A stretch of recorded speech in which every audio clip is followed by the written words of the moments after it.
किसी शहर के रेलवे स्टेशन पर एक भिखारी रहता था। वह वहां आने जाने वाली रेलगाड़ियों में बैठे यात्रियों से भीख मांगकर अपना पेट भरता था। एक दिन जब वह भीख मांग रहा था तो सूट बूट पहने एक लंबा सा व्यक्ति उसे दिखा। उसने सोचा कि यह व्यक्ति बहुत अमीर लगता है, इससे भीख मांगने पर यह मुझे जरूर अच्छे पैसे देगा। वह उस लंबे व्यक्ति से भीख मांगने लगा।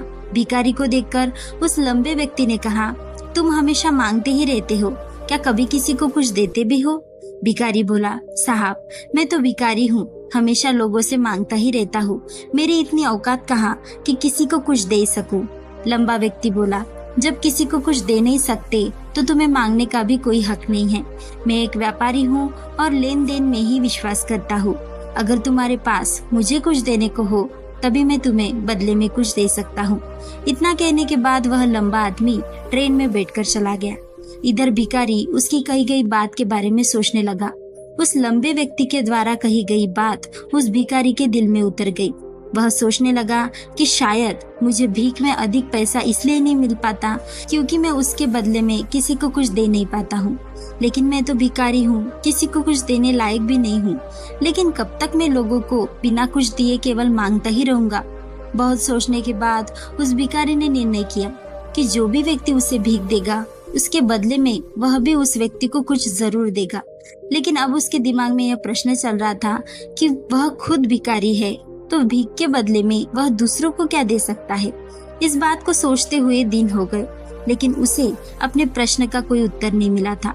तीसरे दिन जब वह स्टेशन के पास बैठा हुआ था तभी उसकी नजर कुछ फूलों पर पड़ी जो स्टेशन के आसपास के पौधों पर खिल रहे थे। उसने सोचा, क्यों ना मैं लोगों को भीख के बदले कुछ फूल दे दिया करूं। उसको अपना यह विचार अच्छा लगा और उसने वहां से कुछ फूल तोड़ लिए। अब वह ट्रेन में भीख मांगने पहुंचा। अब जब भी कोई उसे भीख देता तो उसके बदले में वह भीख देने वाले को कुछ फूल दे देता। उन फूलों को लोग खुश होकर अपने पास रख लेते थे। अब भिखारी रोज फूल तोड़ता और भीख के बदले में उन फूलों को लोगों में बांट देता था। कुछ ही दिनों में उसने महसूस किया कि अब उसे बहुत अधिक लोग भीख देने लगे हैं। वह स्टेशन के पास के सभी फूलों को तोड़ लाता था। जब तक उसके पास फूल रहते थे तब तक उसे बहुत से लोग भीख देते थे, लेकिन जब फूल बांटते बांटते खत्म हो जाते तो उसे भीख भी नहीं मिलती थी। अब रोज ऐसा ही चलता रहा। एक दिन जब वह भीख मांग रहा था तो उसने देखा कि वही लंबा व्यक्ति ट्रेन में बैठा है, जिसकी वजह से उसे भीख के बदले फूल देने की प्रेरणा मिली थी। वह तुरंत उस व्यक्ति के पास पहुंच गया और भीख मांगते हुए बोला, आज मेरे पास आपको देने के लिए कुछ फूल है, आप मुझे भीख दीजिए तो बदले में मैं आपको कुछ फूल दूंगा। उस लंबे व्यक्ति ने उसे भीख के रूप में कुछ पैसे दे दिए और भिखारी ने कुछ फूल उसे दिए। उस लंबे व्यक्ति को बात बहुत पसंद आई। वह बोला, वाह क्या बात है, आज तुम भी मेरी तरह एक व्यापारी बन गए हो। इतना कहकर फूल लेकर वह लंबा व्यक्ति अपने स्टेशन पर उतर गया। लेकिन उस लंबे व्यक्ति द्वारा कही गई बात एक बार फिर से उस भिखारी के दिल में उतर गई। वह बार बार उस लंबे व्यक्ति के द्वारा कही गई बात के बारे में सोचने लगा और बहुत खुश होने लगा। उसकी आंखें अब चमकने लगी। उसे लगने लगा कि अब उसके हाथ सफलता की वह चाबी लग गई है जिसके द्वारा वह अपने जीवन को बदल सकता है। वह तुरंत ट्रेन से नीचे उतरा और उत्साहित होकर बहुत तेज आवाज में ऊपर आसमान की तरफ देखकर बोला, मैं भिखारी नहीं हूँ, मैं तो एक व्यापारी हूँ, मैं भी अमीर बन सकता हूँ। लोगों ने उसे देखा तो सोचा कि शायद यह भिखारी पागल हो गया है और अगले दिन से वह भिखारी उस स्टेशन पर कभी नहीं दिखा। लेकिन 6 महीने बाद इसी स्टेशन पर 2 व्यक्ति सूट बूट पहने हुए यात्रा कर रहे थे। दोनों ने एक दूसरे को देखा तो उनमें से एक ने दूसरे से हाथ मिलाया और कहा, क्या आपने मुझे पहचाना? दूसरा व्यक्ति बोला, नहीं, क्योंकि मेरे हिसाब से हम लोग पहली बार मिल रहे हैं। पहला व्यक्ति बोला, नहीं, आप याद कीजिए, हम पहली बार नहीं बल्कि तीसरी बार मिल रहे हैं। दूसरा व्यक्ति बोला, मुझे याद नहीं, वैसे हम पहले 2 बार कब मिले थे? अब पहला व्यक्ति मुस्कुराया और बोला, हम पहले भी 2 बार इसी ट्रेन में मिले थे।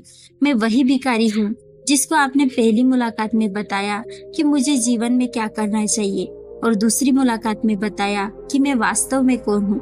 दूसरा व्यक्ति मुस्कुराया और अचंभित होते हुए बोला, ओह याद आया, तुम वही भिखारी हो जिसे मैंने एक बार भीख देने से मना कर दिया था और दूसरी बार मैंने तुमसे कुछ फूल खरीदे थे। लेकिन आज तुम यह सूट बूट में कहाँ जा रहे हो और आजकल क्या कर रहे हो?